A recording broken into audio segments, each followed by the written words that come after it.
Welcome back, everybody, to Brown Bag Bets, powered by BetSperts. We are your daily dose of quick hit handicapping and sports betting picks. I'm Alex Christensen, and joining me, as always, Mr. Andy Molitor, and also joining us today, college basketball expert, whose friends call him simply Tim.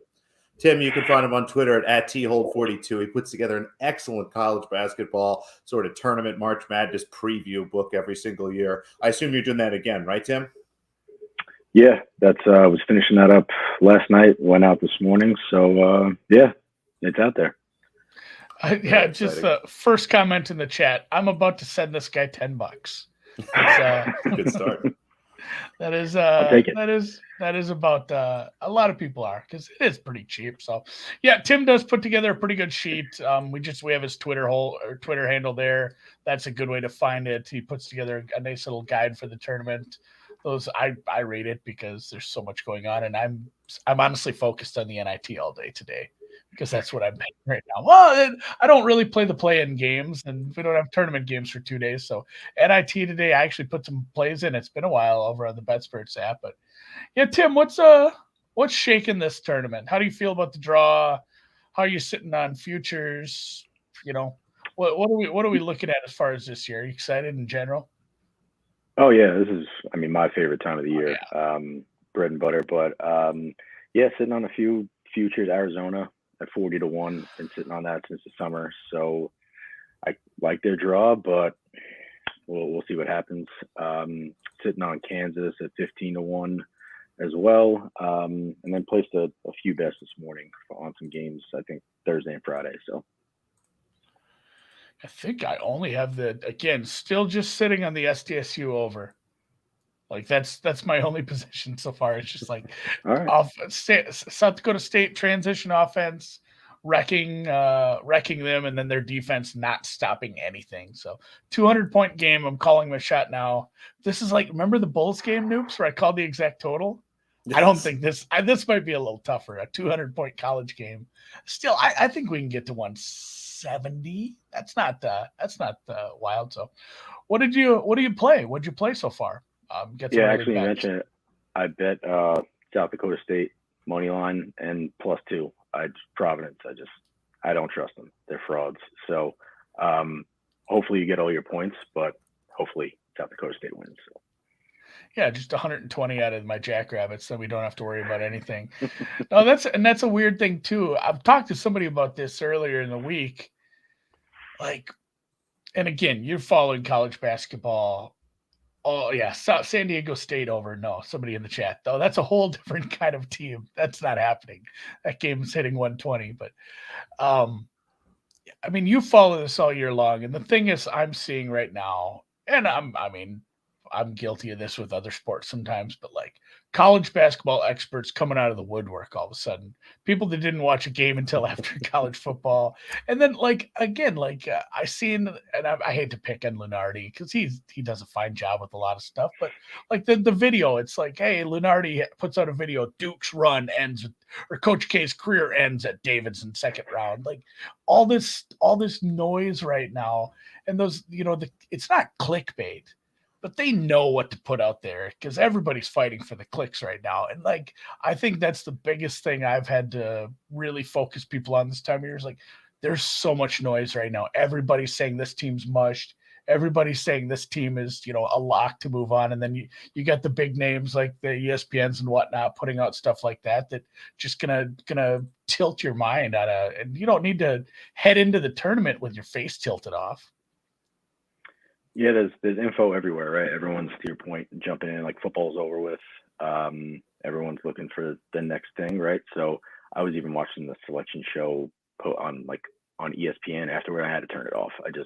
I couldn't listen to it anymore. I couldn't focus. Like, I love Jay Billis, but come on, man. Sometimes he gets too much.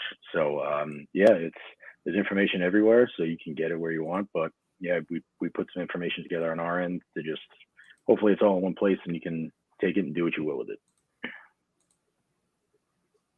Yeah, I mean, every single year. So I'll pick your brain on this specifically because it has me in a little bit of a quandary. I haven't watched much college basketball, but I'll pull down a bunch of numbers. I watched a lot of tournament stuff last week to try to catch up. And I know the 5-12 games are always big, but I'm not even concerned about that because there are 2 5 seeds that I'm going to end up probably having in the Final Four at some point in some of these brackets. I mean, can you talk me out of picking Houston or Iowa to make the Final Four?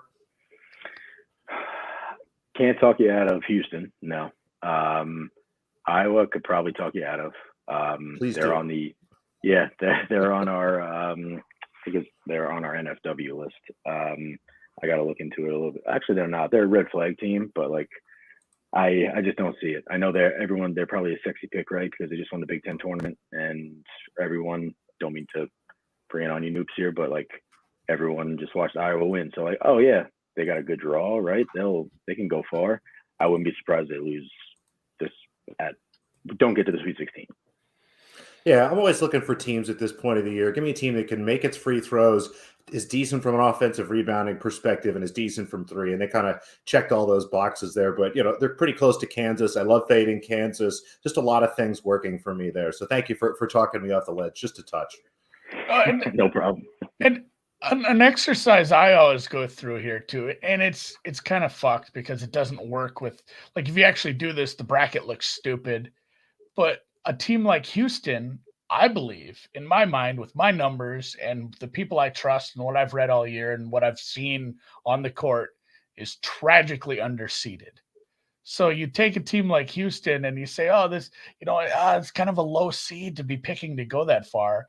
Like I start crossing that off, and I start like considering this, like, I consider Houston more of a maybe even a borderline 2 in some spots when they're playing at their, if they're playing at the highest part of their ceiling, it's a borderline 2 seed. And I think that's where, a lot of people struggled with, and there's plenty of people that lumped onto Loyola last year, but if they saw the seat, they see the number in front. It's just like during the season when you see that number in front of a team, it's like, oh, this team's ranked, they're 20th. This other team's not. Why are they a dog? It's like, it's because they're on the road and the other team's not that much worse, and they're maybe shouldn't be ranked. But the same thing, you see that number in front of Loyola. What were they, 8 or 9? And I'm trying to think. Yeah, I think they were an 8 seed. Yeah. Yeah, you see that number, and in my mind, again, it's like, man, with what they've done and what they have together, like, they're underseeded according to my numbers. And just I didn't pick them in enough brackets. I wish I'd have listened to myself a little more, but I think that's something I look at every year, is like, just again, you can't fight the seed as far as what part of the bracket it puts you in, but I certainly consider some of these teams underseeded, and will definitely make some moves on them for sure.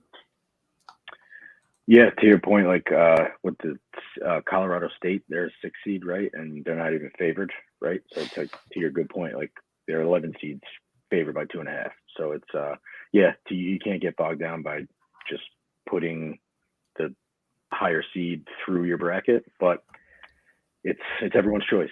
So It was something ESPN used to run an article on it, and I wonder if they would update it. They'd go through like, this percentage of ones have made it here, this percentage of twos made it here, threes here, and it was just like, pencil these all the way through. And it seems like that's been thrown off a little bit more last year. And again, we're kind of talking about a lot of teams we like, they really aren't 1 seeds, but it's worth mentioning. So we've got Gonzaga, Arizona, Kansas, and Baylor. I thought Gonzaga actually got a little bit of a difficult stretch. You've got an Arizona ticket. Which one of these 1 seeds do you think has the best chance of actually getting all the way through? Yeah, I'll take my bias out of this, but Gonzaga's good, but we say this every year, right? Like, Mark Few, they get there and they don't get it done. So they have a top part of the bracket with Memphis and UConn. You're really scared of them. Probably not. Boise State. I think the best 1 seed shot. Doesn't seem like many people are talking about Baylor now after they had their early exit in the Big 12 tournament. Something I haven't heard, haven't read on Twitter. But I know you're not a Kansas guy, Noops. Kansas, they got a pretty decent draw, I think, here. So can't trust Bill Self. Won't trust Bill Self. Not going to do it. Can't. It's fair. It's you can trust them in the Big 12 tournament. We call it the Bill Self Invitational. But yeah, once you get to the Sweet 16 or Elite 8, sometimes he's done. So yeah, Oklahoma was and again, this is Andy trying to avoid looking at real people's bracketology and read some people that I actually trust that, I mean, they put out some good stuff behind the scenes. And Oklahoma was like, I had them in, and then I would go and look at other people's stuff, and I'm like, oh man, like nobody has Oklahoma in the bracket. Like, I think that's a really good team. I think they could win this the under bracket here for sure. So I mean, it's a tough loss, but at the same time, I have Oklahoma damn near a top 25 team in some of the metrics I'm looking at. So it's not a bad loss.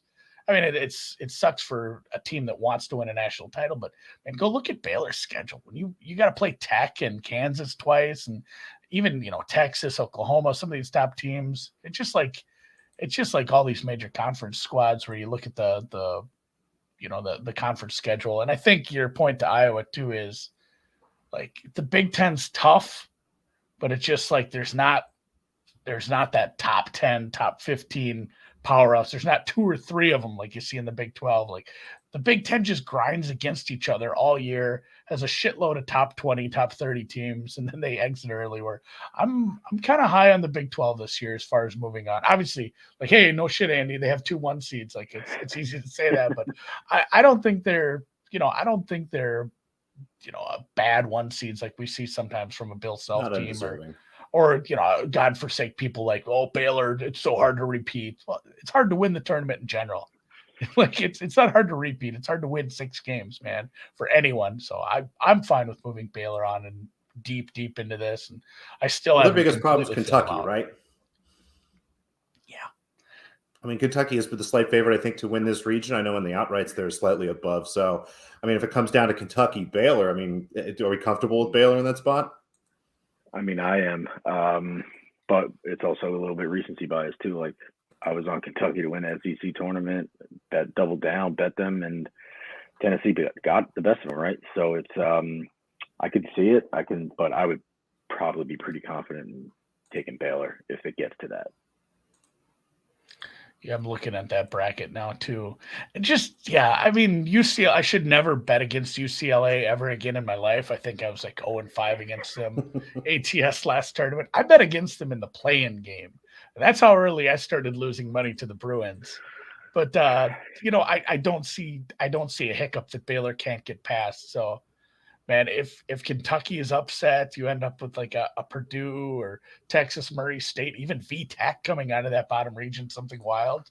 Like that's a nice easy path, I think, to get them in the Final Four. I looked at a couple places. I didn't realize they were a dog. I guess I didn't really look at that region. I might have to take some Baylor to win the region. Region winner parlay. That might be something. There we go. I like that.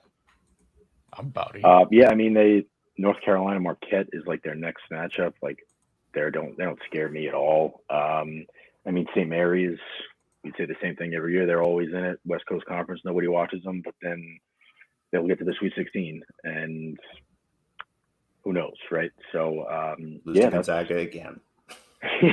Yeah.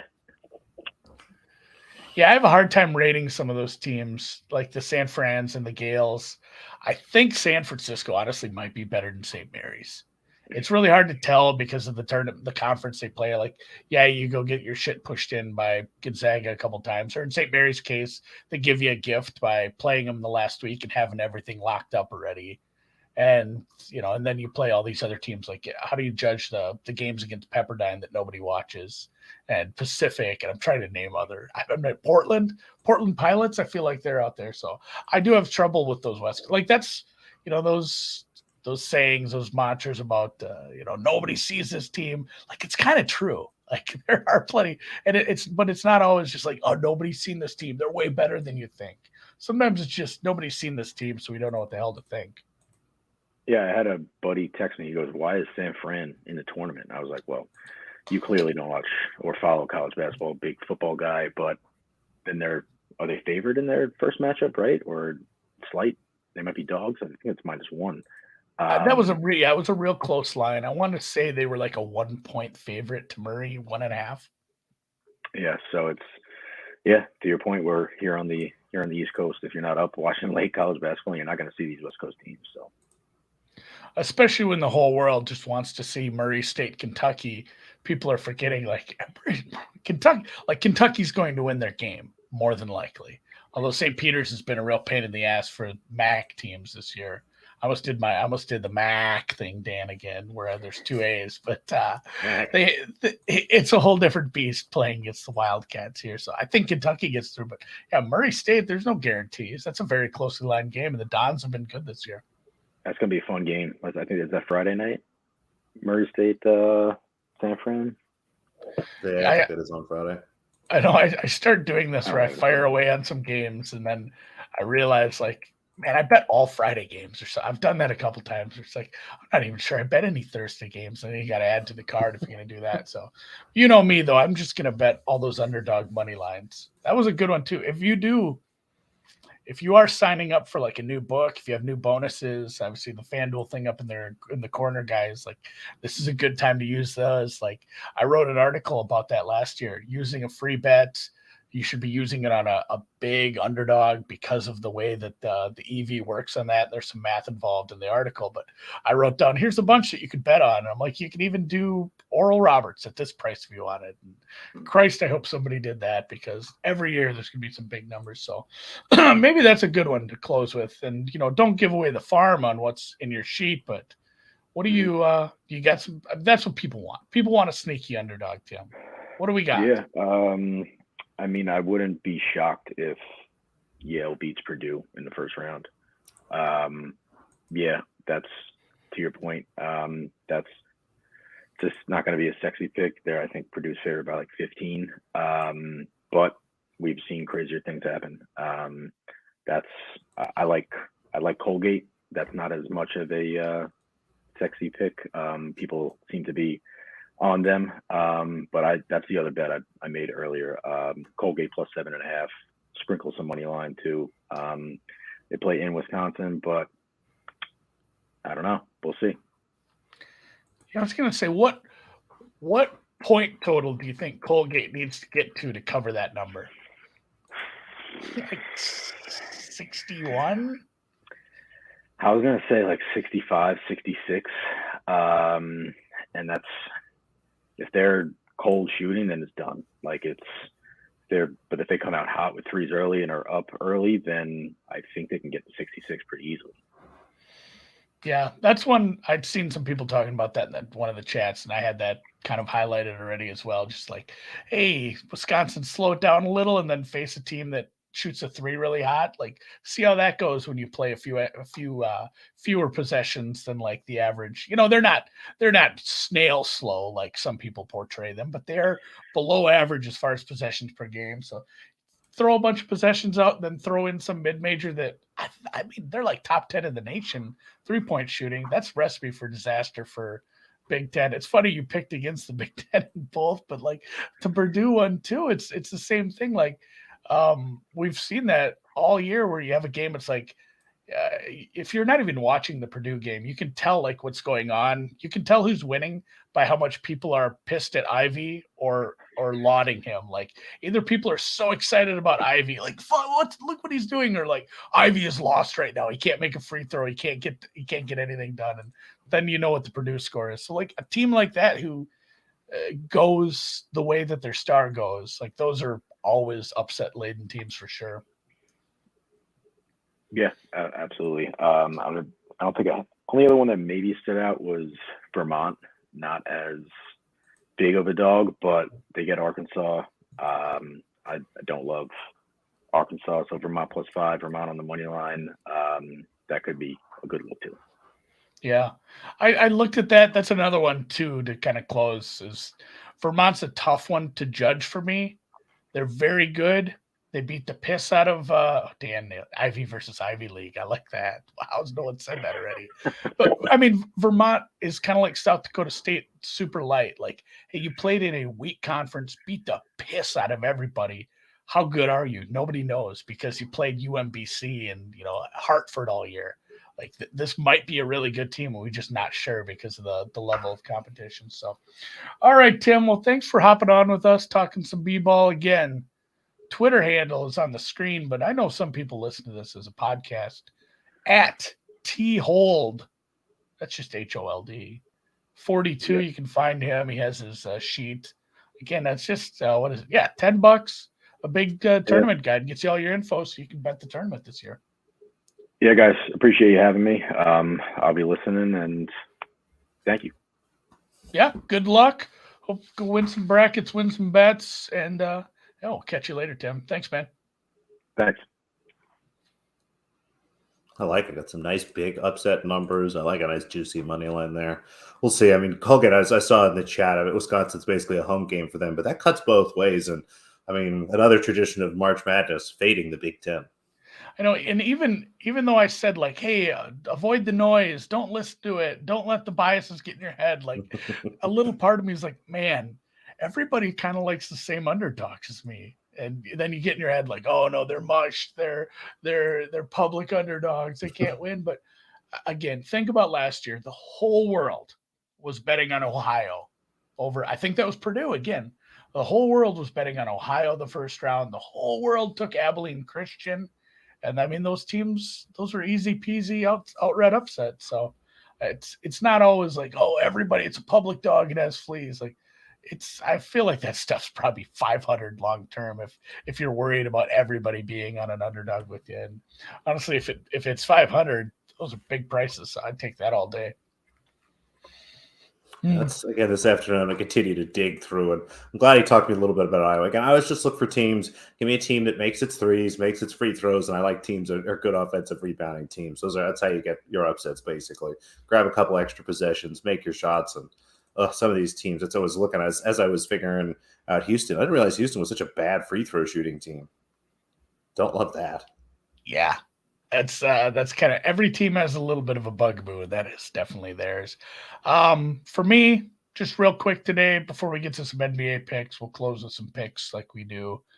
Texas State +9 in the NIT. I'm gonna have to look exactly when that game is. Probably, like I said, all the games are later on tonight, but I'm 90% sure that game is today, Tuesday. Yeah, North Texas, Texas State. So you've got the regular season champs of the Sun Belt and I believe probably the regular season champs of at least part of the Conference USA. I know they're in two different divisions. UAB did get the auto bid there in just a tournament that saw some games land at right around 100 points. But both are pretty slow-paced teams, and North Texas defense is really electric. But I don't have these conferences ranked too far apart. I think they're probably similarly ranked conferences from head to toe. And Texas State hasn't had too much trouble with some of the better defenses in league play. So I think they can hang with this North Texas team. It is a really tough defense. Defense travels. Defense is better and it is again a home game for the higher seed. But I do like the +9. So just one pick for me today. Nothing in the play-ins, and just a little NIT action. If you think 9's a lot of points, Andy, it's very rare that I take more points in an NBA game than you take in a college basketball game. Now I have 2 spreads I picked today. I beat you on both. We're taking the points today. There's 4 basketball games in the association tonight. I figured, what the heck, I might as well bet 3 of the 4. And honestly, I'd probably take a Pacers team total over if I wasn't done betting Pacers games for the rest of the year as of a few months ago. Texas State +9. Mr. Power Trip quotes there was, I believe, the bet from Andy. But I'll start with the Orlando Magic +10. Looks like that's actually inched out to 10.5. The Brooklyn Nets are obviously much better with Kevin Durant, much better with Kyrie Irving on the floor. But the Orlando Magic are deep. They've been playing well. They have a lot of guards. I think they actually have a chance to maybe give the Nets a little bit of trouble defensively. Again, we've seen that the Nets can score a lot, but they still struggle defensively against some of these teams. I mean, letting the Knicks kind of back into that game the other night. This also is the first end of a back-to-back. The Nets play in Orlando tonight and then head back to Brooklyn for a game against Dallas. So a bit of a look-ahead spot here. And again, a Magic team where normally at this point in the NBA season, we start to see teams really tank. But given the changes in kind of the lottery odds and things like that, some of these less good teams, some of these bad teams really in Orlando, and we'll talk about Detroit in just a second, continue to let their youth go out and play and try to win games because it's not really going to mess up their chances and all sorts of different things like that. So Magic +10, and then the Pistons +12.5. For whatever reason, I was looking, this just popped off the board. I don't know if somebody was announced out or something like that. But like this spot here for the Pistons quite a bit. Again, they continue to play well. They continue to try. We've seen Cade Cunningham get better and better with Jeremy Grant and Sadiq Bey. They've been a really solid team here. They're playing the Miami Heat in Miami. Again, Miami's been great, but this is a spot where I think the Heat are going to try to grind this game out a little bit. I think that Detroit can kind of stay close here. And again, getting 12.5 points, it doesn't have to really be even that close. So a good spot here for the Pistons. The Heat, they've been good. They've been covering quite a bit. They're finally healthy here. And I think that might be just a little overrated. We'll see. Again, give me the Pistons plus 12.5. And then thanks, Brett. Cade Cunningham is questionable now, so maybe wait on the Pistons there, see if it moves a little bit. That's break pump. A full break pump, guys. Honestly, it's been a pretty decent season, knock on wood, if you will, for injury nonsense outside of a few times. So I guess we were due. Anyway, Pistons still like them. Hopefully, Cade Cunningham plays. Suns Pelicans over 227. Like this matchup quite a bit just from an offensive efficiency standpoint for both teams. The Pelicans continue to struggle on defense without Brandon Ingram, who is out tonight. Yes, they're missing CJ McCollum, but at the same time, we'll have Valanciunas going against Ayton, which should be a lot of fun to watch. There should be a lot of points both ways going back on the floor there. This actually, unfortunately, is up to 229, so hopefully it bounces back to 228.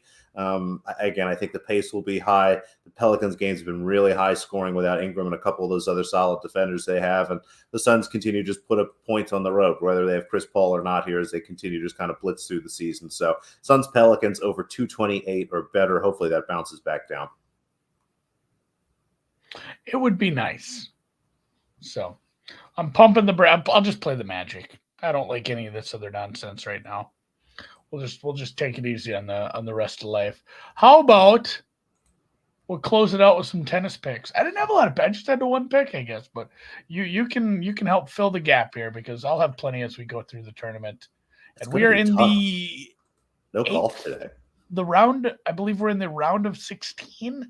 This is to reach quarterfinals where we're at. Yes, the quarterfinal finals or something. I don't actually know what the heck you call it. Right. Round of 16. Things are progressing here nicely. It's been a fun tournament and have one outright left. Unfortunately, our two big ones. Teichmann went out in round one. Towson wins the first set against Swiatek and couldn't quite close it out. Paulo Badosa still going. Oh, yeah, Ons Jabeur got snookered. That was quite a shame. But Badosa going well here, and I'm going to bet her again today. This first one here is a parlay. Again, two money lines that just look a little bit short to me. Badosa minus 190 against Fernandez was the price that I had here. I have this match closer to minus 225, 230. So a solid edge there instead of laying that. I'll take it and put it together with that edge I see on Vondrousova, who's minus 164. I have her closer to minus 180, almost 185 as I start to tweak some stuff.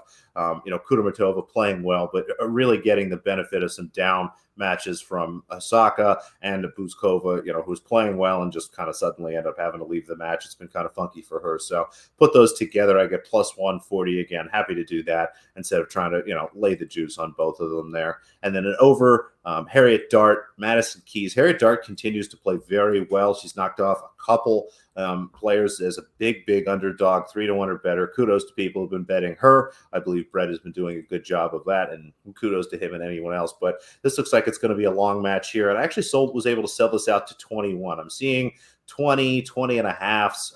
Feel free to bet 20 and a half or 20 at. So 20 minus 15, 20 and a half at like standard juice is fine. But I sold it up to 21 at plus 105. I think 21 at plus money is a really nice bet here in a match where I have the total closer to 21 and a half.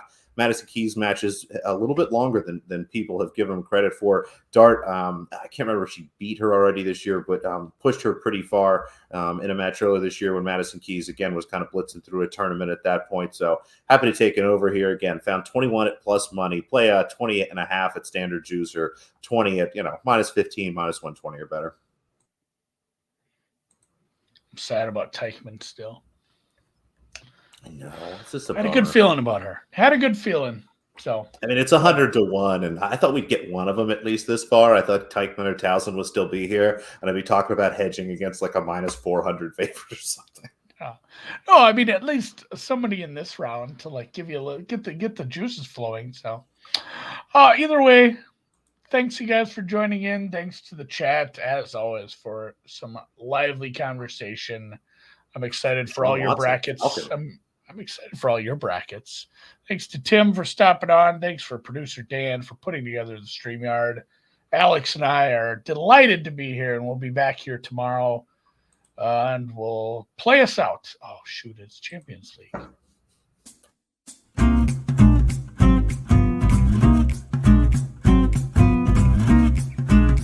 Is it really Champions League today? Oh. Yeah, I forgot. Ajax, Benfica, and